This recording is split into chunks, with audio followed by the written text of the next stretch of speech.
Bonjour, quand on apprend les ouvertures, on peut avoir tendance à mémoriser des enchaînements de coups en étant tout content de pouvoir les débiter rapidement devant l'échiquier dès que l'occasion se présente. Je vais vous montrer dans cette vidéo que cette attitude, vraiment très répandue jusqu'à un niveau assez élevé, peut freiner en réalité à long terme notre progression dans la compréhension du jeu. On va le voir à travers une partie jouée chez les moins de 10 ans en Allemagne, donc au championnat jeune, en 2004, entre un 1320 Elo et un 1219 Elo. Les deux joueurs se lancent dans une défense sicilienne, et plus particulièrement une variante du dragon. Variante très compliquée. Je ne vais pas expliquer ici cette variante, ça serait beaucoup trop long. Mais on va voir que les deux camps jouent les meilleurs coups de la variante principale, qui est fou C4, pendant assez longtemps. Cavalier C6, dame D2, fou D7, grand roc. Donc on rentre ici dans une attaque de roc opposé. Tour C8, prépare l'attaque sur le roi blanc. Fou B3, met le fou en sécurité. Cavalier E5, et on rentre dans la position critique avec H4. Pour le moment, les deux camps connaissent leur plan et on peut dire que les deux camps jouent à 2700 Elo. Formidable pour des enfants de moins de 10 ans. Le plan des blancs, c'est de jouer H5 pour ouvrir la colonne H en sacrifiant un pion, ou alors de préparer cette poussée en jouant G4. Les blancs compléteront leur attaque en jouant au bon moment fou H6, par exemple juste avant l'ouverture de la colonne H. Le but de cette manœuvre, ça sera d'échanger le fou du fianchetto qui défend le roi. Il faut savoir à quel moment jouer fou H6 par contre. Vous allez voir que c'est très important pour la suite de la partie. Les noirs continuent par cavalier C4 pour forcer l'échange d'un des deux fous. Évidemment, pour ne pas perdre de temps, c'est le fou de case blanche qui doit s'échanger en C4. On est dans la position standard. Après 13 coups, nous voici encore dans la théorie. Je précise quand même que la théorie, ce qu'on appelle la théorie, n'est rien d'autre que la pratique des grands joueurs. Assortie d'analyse, évidemment. Pour le moment, donc, les deux joueurs ont joué à 2700 Elo, mais là, les blancs vont jouer un coup à 1200 Elo. Ils vont jouer fou H6. Pourquoi c'est un coup si faible que ça? Eh bien, si vous voulez chercher comment réfuter ce coup avec les noirs, mettez pause et je vais expliquer. Pourquoi c'est une erreur? C'est une erreur parce qu'il y a surcharge. Quelle pièce est surchargée? Eh bien, c'est la dame. Elle doit à la fois surveiller le fou et surveiller le cavalier, qui tous les deux, au passage, sont attaqués. Autrement dit, le thème qui doit surgir ici, c'est le thème de la déviation, et il est assez simple puisqu'il se fait en deux coups. Il suffit de prendre le cavalier avec la tour, ce que les noirs n'ont pas raté dans la partie. La dame est attaquée, donc il n'y a pas le choix. Dame prend. Et maintenant, les noirs peuvent prendre le fou H6 sur échec, ce qui fait qu'ils ont gagné 2 pièces mineures pour la tour.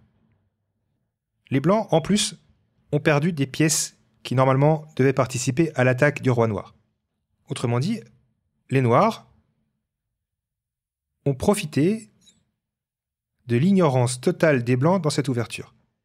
À quoi bon apprendre par cœur 13 coups d'une ouverture pour jouer une gaffe au 14e coup? On va voir un autre exemple entre des joueurs plus aguerris. Je précise au passage que les noirs ont fini par gagner cette partie de manière assez convaincante, mais un peu longue, donc on ne va pas regarder l'intégralité de la partie, ce n'est pas l'objet ici. Montons le niveau. On va s'intéresser à une partie qui s'est jouée à l'Open de Reykjavik en 2011, entre un joueur classé 1400 et un joueur classé 1900 Elo FIDE. Les deux joueurs se lancent là encore dans une très grande ligne. Petit roc, fou C5, et maintenant D4. Et après E prend D4, E5, on rentre dans la très grande ligne qui s'appelle l'attaque Max Lange. Évidemment, les noirs connaissent et répondent D5. Ils contre-attaquent sur le fou C4.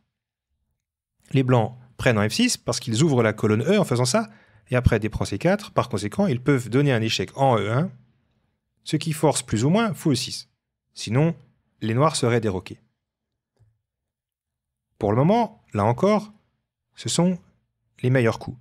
Maintenant, les blancs vont enchaîner plusieurs coups qui vont forcer les noirs à trouver le seul coup qui les maintient en vie, pratiquement. Cavalier G5 tend un premier piège. Là, je vais expliquer rapidement. Les blancs menacent tout simplement de prendre en E6 pour dévier le pion de F7, et ensuite ils pourront donner un échec double avec la dame, échec double entre le roi et le fou, qui n'est pas défendu. Par conséquent, le meilleur coup ici, c'est dame D5, qui s'occupe de la 5e rangée, garde le fou et garde la case H5. Qu'il faut surveiller une fois que le cavalier part, évidemment. Cavalier C3 est encore une fois le meilleur coup. Donc pour le moment, les deux joueurs récitent vraiment l'ouverture au niveau 2700 Elo. Encore une fois. Pourquoi cavalier C3 est fort? C'est parce que la prise est interdite, étant donné que la dame D5 n'est pas vraiment défendue par le fou qui est cloué. Ce qui veut dire qu'on perdrait tout simplement la dame si on accepte le cavalier C3. Bon, ça, les deux joueurs le savent manifestement, puisque les noirs ont répondu par dame F5, ce qui est encore une fois le meilleur coup. Le cavalier maintenant est en prise, il doit bouger, il va donc en E4, encore une fois le meilleur coup. Les noirs finissent leur développement avec grand roc. Dans cette position, les blancs doivent profiter de la mauvaise coordination temporaire des pièces noires. Pourquoi mauvaise coordination? Parce que le fou a besoin de la dame pour être protégé, à cause du cavalier qui le surveille, et la dame n'a pas 50 cases. C'est pour ça que G4 est fort normalement. Mais là, les noirs qui ont pourtant 1900 Elo, et qui sont largement favoris dans cette partie, se trompent complètement, et au lieu de jouer le meilleur coup qui est dame E5, et là on pourrait continuer la récitation pendant un petit moment encore, après F prend G7, tour G8, etc., eh bien, ils se trompent et jouent une erreur grossière qui montre que finalement, ils n'ont pas compris cette ouverture, ou en tout cas, pas jusqu'au bout. En effet, ici, ils ont joué dame D5. Alors d'accord, ils maintiennent une protection sur le fou. Mais il y a quand même un gros problème, et je pense que vous l'avez vu. Donc vous pouvez mettre pause, si vous voulez chercher.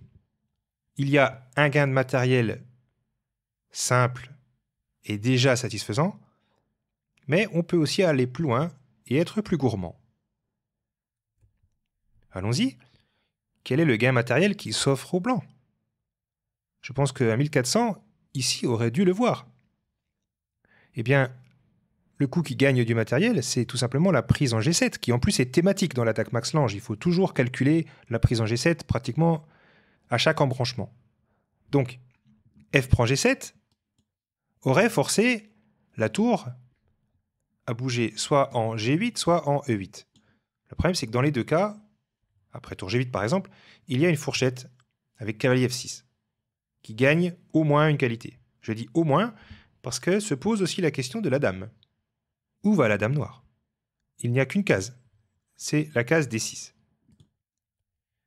Avec les blancs, évidemment, on pourrait déjà prendre la qualité, ce serait déjà très bien, et ça nous donnerait un net avantage. Mais justement, on vient de dire que la dame avait peu de cases, finalement, alors peut-être qu'il faut chercher un petit peu plus loin. Pourquoi pas continuer à attaquer la dame, quitte à prendre la qualité après. Pour ça, on pourrait jouer cavalier E4. La dame a 2 cases. E5 et E7. Sur dame E7, c'est assez simple, puisqu'après cavalier prend G8, tour prend G8, on peut enchaîner un coup qui gagne une pièce. Ce coup, c'est fou G5. La dame ne peut plus rester au contact de son fou. Autrement dit, au prochain coup, on jouera cavalier prend C5. Et on se retrouvera avec une tour de plus. Après cavalier E4, c'est donc dame E5 qu'il faut jouer. Mais on voit bien qu'il y a un problème. Où va la dame après? Que se passe-t-il si on joue F4, par exemple? Donc là, il faut calculer un petit peu. Les noirs peuvent gigoter. Mais si on est précis, ça ne va pas bien loin. Mettez pause si vous voulez voir la suite, mais vous allez voir, ce n'est pas si long que ça. Eh bien, F4 prive la dame des dernières cases disponibles. Il fallait juste voir D3 échec, avec le fou quand même, donc échec à la découverte. Mais là, il suffit de jouer Roi G2. Les noirs n'ont plus d'échec satisfaisant. Certes, la dame a gagné la case D4, mais après Dame D4, on l'enferme définitivement en jouant C3. Et on gagne la dame. Donc les blancs ont vraiment raté une occasion de gagner du matériel ici. Alors, d'accord, il y avait une ligne qui était peut-être un petit peu compliquée à voir pour un 1400, mais au moins, gagner la qualité aurait déjà été pas mal. Je précise d'ailleurs que, après Roi G2, pour être tout à fait complet, les noirs pourraient aussi jouer la prise en C2 pour attaquer la dame de manière intermédiaire, mais ici, le plus simple, si vraiment on ne veut pas se prendre la tête, c'est de prendre en D8 sur échec. Comme ça, on a une tour contre la dame, mais on récupère la dame ensuite. Ce qui fait qu'on a gagné une tour dans l'histoire. Voilà. Eh bien, toute cette combinaison, les blancs l'ont ratée. Et après Dame D5, ils ont joué le coup horrible, Fou F4. Horrible parce que ça rate un gain contre un joueur classé à 500 points de plus quand même. Et là, les noirs sont rentrés dans le droit chemin en repliant le fou en F8 et ils ont gagné 8 coups plus tard. Les blancs se sont complètement effondrés après ce raté. Alors maintenant, on va se demander pourquoi des joueurs classés FIDE en partie lente ont-ils commis des bourdes aussi lourdes alors qu'on n'est pas encore sorti de l'ouverture? Eh bien, peut-être parce qu'ils ont choisi de jouer des ouvertures trop compliquées et surtout trop tactiques pour eux. Avant de jouer ce genre d'ouverture, avant de jouer le dragon par exemple, eh bien il faut maîtriser des thèmes tactiques. Par exemple la déviation qu'on a vu tout à l'heure. Il faut maîtriser la fourchette, il faut avoir des notions de calcul. Alors est-ce que cela veut dire qu'il faut éviter de se mettre aux ouvertures avant d'avoir atteint un certain niveau? Eh bien pas forcément. Il y a des types d'ouvertures plus calmes qu'on peut jouer et qui vont nous faire progresser parce qu'on ne va pas perdre en 20 coups si on se trompe un petit peu. Alors que dans les parties qu'on vient de voir, la moindre erreur peut être fatale. Je vais vous donner 2 exemples. Voici une partie que j'ai jouée en rapide contre un joueur classé 2070 Elo. Et je suis rentré dans la variante Rossolimo de la sicilienne qui est très calme et qui ne nécessite pas d'apprendre par cœur 20 coups d'affilée. Il faut juste comprendre des plans stratégiques. Évidemment, comme dans toute ouverture, il y a 2-3 escarmouches tactiques à connaître, mais elles sont vraiment périphériques. Après E6, ici qui se joue tout à fait, j'ai échangé en C6 pour jouer sur les pions doublés. Et après D3, mon adversaire a déjà commis une faute en jouant D5. Alors évidemment, ce n'est pas le même type de faute qu'on a vu tout à l'heure. Ici, c'est une imprécision positionnelle, on va voir pourquoi. Les blancs, quand ils connaissent la position, savent qu'il faut bloquer les pions doublés. Mais ce qui est bien, c'est que c'est valable dans cette position comme dans d'autres positions. Ce n'est pas forcément que dans cette séquence de coups que cette connaissance va nous servir. C'est pour ça que connaître les plans de la Rossolimo, par exemple, va être beaucoup plus utile que d'apprendre la vente du dragon pendant les 20 coups de la ligne principale. Ici, le meilleur coup, c'est C4, puisqu'il faut figer la structure des noirs. Quel est le plan des blancs si les noirs n'échangent pas en E4 ou en C4? Eh bien, c'est de se mettre à assiéger ce pion C5 et à bloquer la position au bon moment en jouant E5. Je dis bien au bon moment, ce n'est pas la peine de le faire trop tôt, il faut le faire dès que les noirs menacent eux-mêmes de jouer E5, ce qui n'est de toute façon pas le cas pour le moment. Comment on va faire pression sur C5? Eh bien, par exemple, en postant, après avoir roqué évidemment, en postant un cavalier en A4, puis un fou en A3. C'est une solution possible. On verra ça dans d'autres vidéos consacrées à la Rossolimo. Les noirs ont échangé au centre, puis ils ont joué dame C7 pour éviter l'échange des dames et pour préparer E5. Quand on connaît les plans ici, on sait qu'il faut absolument empêcher E5 parce que ce fou doit rester enfermé. Pendant ce temps-là, ce fou est bloqué par le pion C5. Autrement dit, le meilleur coup ici pour les blancs, c'est de jouer E5, pour empêcher les noirs de jouer E5 eux-mêmes. F6, joué par mon adversaire, poursuit son plan. Faire sauter le verrou E5. Évidemment, on répond Dame E2 ici, et on n'est pas du tout dans la théorie, là, on est déjà sorti de la théorie. On est simplement dans un plan simple et efficace pour les blancs, que les noirs ne connaissaient pas trop. Les noirs vont rester à l'étroit avec une mauvaise structure de pion.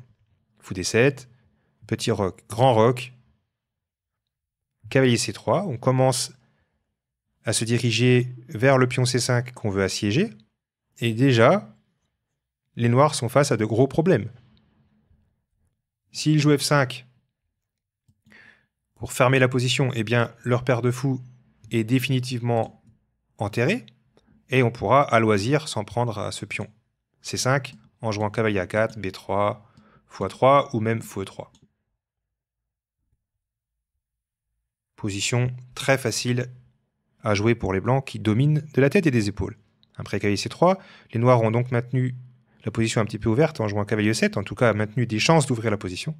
Mais après cavalier E4, ça gagne un pion déjà, puisqu'il y a la menace cavalier D6 échec, suivi de cavalier F7.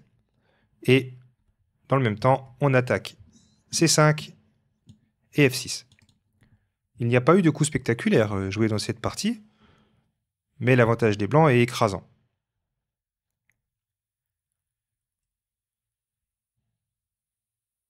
Je vais vous montrer un deuxième exemple où ce qui fait la différence, c'est simplement la connaissance des plans, mais pas des séquences de coups.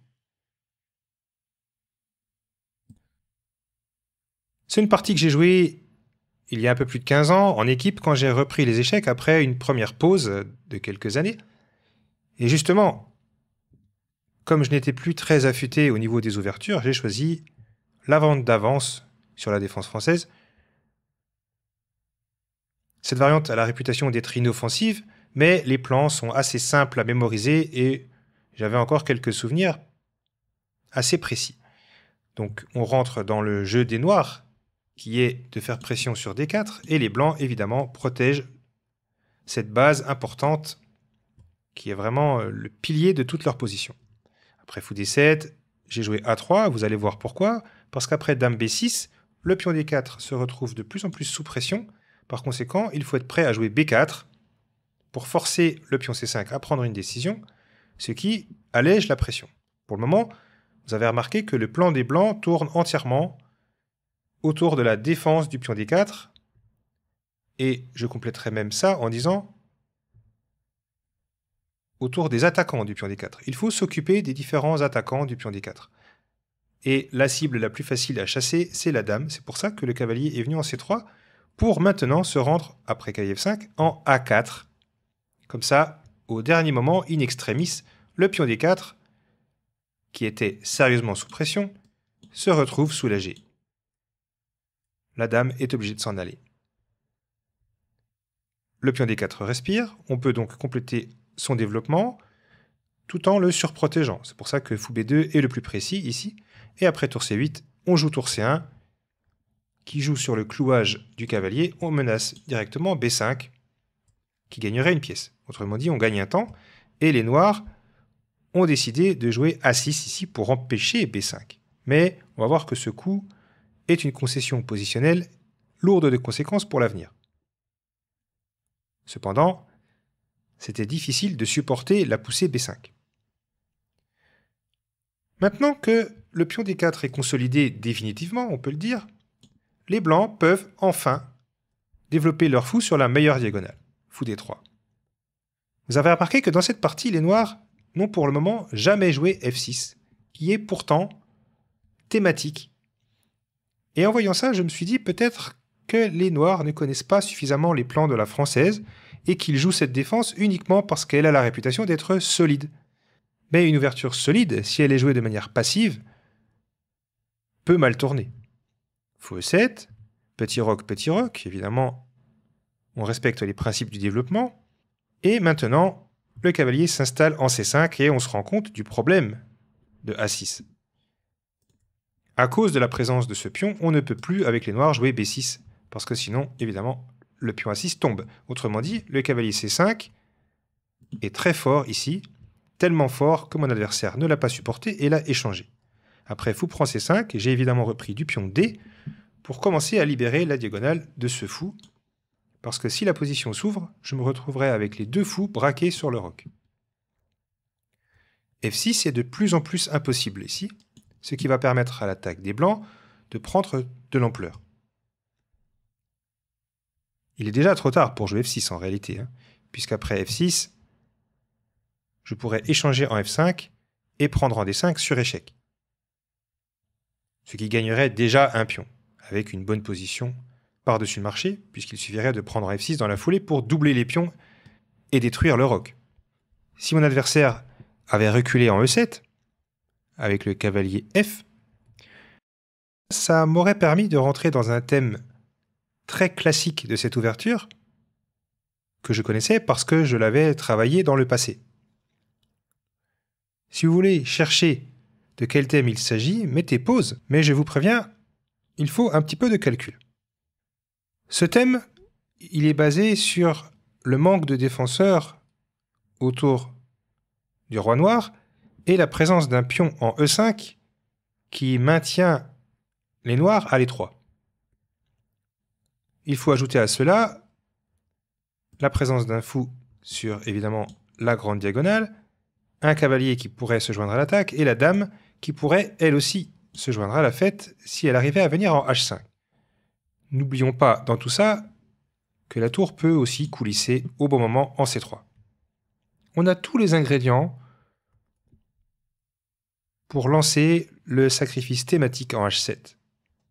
Fou prend H7 échec, roi prend H7, cavalier G5 échec, on apporte le cavalier avec gain de temps, et toutes les variantes sont perdantes ici. On oublie roi H6 parce que tour C3 permet d'envisager l'arrivée de la tour en attaque, qui va se combiner avec la dame pour donner échec et mat. Donc pas besoin d'analyser roi H6 très loin. Regardons les deux lignes les plus résistantes qui sont roi G8 et surtout roi G6.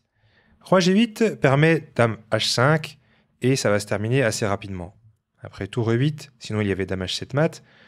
On continue par dame prend échec. Roi H8 et tour C3. La tour va arriver et ça va donner mat. Même si on joue cavalier F5, ça ne fait que rallonger un petit peu les variantes puisqu'on va simplement sacrifier la tour sur le cavalier pour ouvrir la 7e rangée et mater en H7.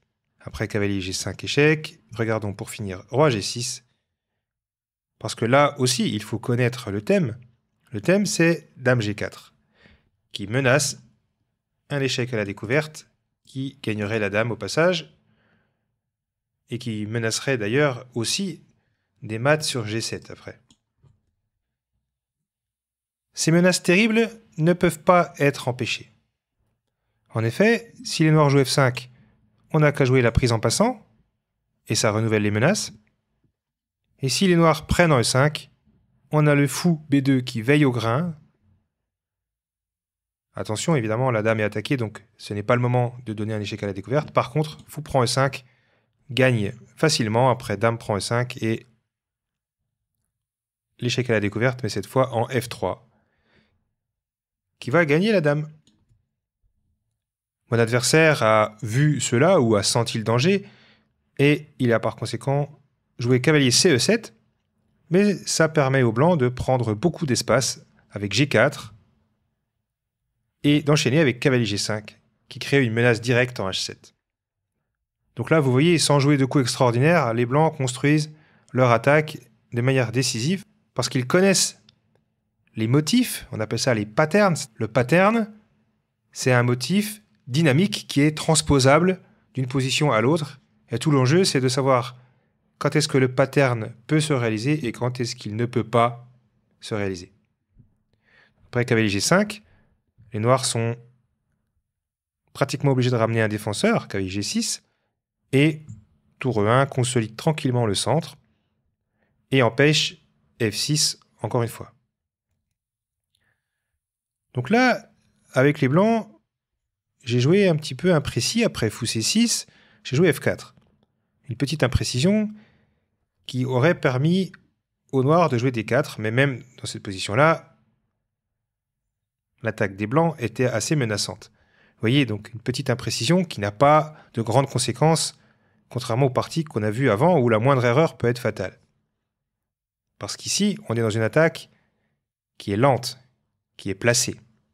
Donc après F4, les noirs ont continué par Dame E7, et Dame F3 ramène la dame en attaque, et même sur D4 qui gagne un temps sur la dame, eh bien Dame G3 prépare la suite de l'attaque qui va être H4, H5.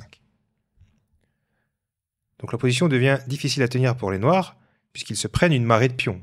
Et F6, depuis tout à l'heure, n'est plus possible à cause de la pression exercée indirectement par la tour. Il suffirait de prendre F6 pour ensuite pouvoir prendre en E6. Donc tour CD8 pour accompagner le pion D4, H4, et maintenant fou B5 pour essayer d'échanger l'attaquant. J'ai joué H5 directement, et mon adversaire a raté fou prend D3, dame prend D3 et F6, qui contre-attaquait sur le cavalier G5 et qui, par conséquent, sauvait ce cavalier G6. Mon adversaire n'a pas vu ça, et après H5, il a cru qu'il perdait la pièce, et il a par conséquent tenté cavalier prend F4, espérant que je prenne le cavalier avec la dame, parce que le fou se serait retrouvé sans surveillance. Mais évidemment, ici, il y a juste un échec intermédiaire qui gagne une pièce nette. Après fou prend H7, roi H8, il n'y a plus qu'à cueillir le cavalier. Et les noirs n'ont presque plus de contre-jeu. Bon, dans la partie, il y a eu D3, qui menace D2 évidemment, et tour D1 a mis fin au contre-jeu des noirs. Mais on aurait pu imaginer F6, par exemple. Donc là, on aurait tout simplement pris en F6 et joué cavalier prend E6. Étant donné que le roi ne peut pas prendre le fou à cause de cavalier G5 échec qui gagnerait la dame ensuite. Autrement dit, la dame est obligée de prendre. Et cavalier prend F8 dévie la tour D8 de la protection du pion D4. L'attaque continue et les blancs ont une qualité et deux pions de plus, autrement dit un avantage écrasant. Alors, pour finir, quel type d'ouverture je conseille quand on n'a pas encore vraiment maîtrisé les bases de la tactique? C'est-à-dire quand on n'a pas encore atteint les 1600 Elo feed, ce qui correspond à peu près à 1800 Elo sur les plateformes de jeu, parce qu'il y a quand même un gros écart de classement, je trouve. Eh bien, je conseille des ouvertures positionnelles, où la plupart des erreurs ne vont pas être mortelles. Alors que quand vous jouez des variantes comme la sicilienne dragon ou la max lange, qu'on a vu en première partie de la vidéo, vous voyez bien les risques qu'on court à vouloir réciter une longue série de coups qui sont pratiquement les seuls coups jouables. Vous avez vu d'ailleurs que jouer des ouvertures positionnelles peut mener à des attaques de maths au passage.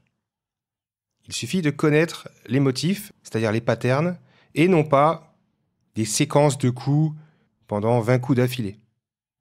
Ce n'est pas ça les échecs. Les échecs, c'est de la créativité avant tout.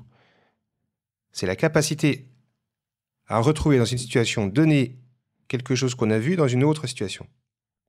Quand vous maîtriserez les plans des ouvertures que vous jouerez, eh bien vous pourrez régulièrement, comme ça, amener certains adversaires sur votre terrain et les dominer parce que vous connaîtrez mieux qu'eux les plans, ce qui vous donnera aussi au passage une avance au temps qui n'est pas négligeable. Voilà, donc ça sera tout pour cette vidéo, j'espère qu'elle vous aura été utile, en particulier si vous voulez progresser sur le long terme.